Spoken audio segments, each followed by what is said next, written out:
What's up, everyone? And welcome back to the lab. Today, we're getting our hands messy and diving into the gooey, stretchy, and super fun world of slime. But this isn't just about making a mess. We're going to uncover the amazing science that makes slime, well, slime. We're talking polymers, cross-linking, and non-Newtonian fluids. Sounds complicated, right? Don't worry, I'll break it all down. By the end of this video, you'll not only have your own awesome DIY stuff, but you'll also understand the chemistry behind it. Ready to become a slime scientist?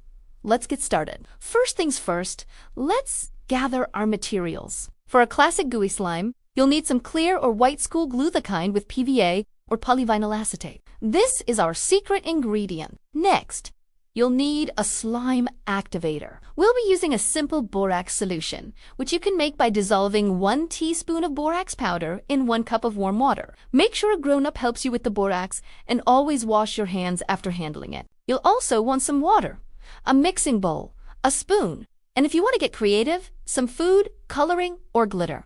That's it. Simple ingredients for some seriously cool science. Okay, let's start mixing. In your bowl, pour about half a cup of your school glue. Now, add half a cup of water to the glue and stir it until it's completely mixed together. If you want to add some color, now's the time. A few drops of food coloring will do the trick. Stir it in until the color is nice and even. Right now, what you have is basically just watered down glue. The glue is made of long, chain-like molecules called polymers. They're just sliding past each other, which is why the mixture is still runny and liquid. But that's all about to change with our magic ingredient. Now, for the incredible transformation, it's time to add our activator. Slowly, and I mean slowly, start adding your borax solution to the glue mixture, just a spoonful at a time. As you stir, you'll feel it almost instantly. The mixture will start to get thicker, stringy, and harder to stir.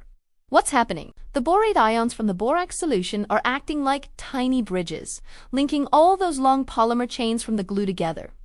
This process is called crosslink. It's like a massive molecular net is forming right in your bowl, trapping the water molecules and creating the semi-solid jelly-like substance we know and love as slime. Keep stirring and adding the borax solution bit by bit until the slime starts to pull away from the sides of the bowl. Once it's mostly clumped together, it's time to go in with your hands. It'll be sticky at first, but as you knead it, stretch it, and fold it, it will become less sticky and more You're helping all those chemical bonds finish forming. Now, let's talk about why slime is so weird. Try poking it quickly. It feels firm, right? But if you let it rest in your hands, it flows like a liquid. This is what's called a non-Newtonian fluid. Its viscosity, or how thick it is, changes depending on the stress you apply. So when you punch it, it gets hard, but when you let it ooze, it flows.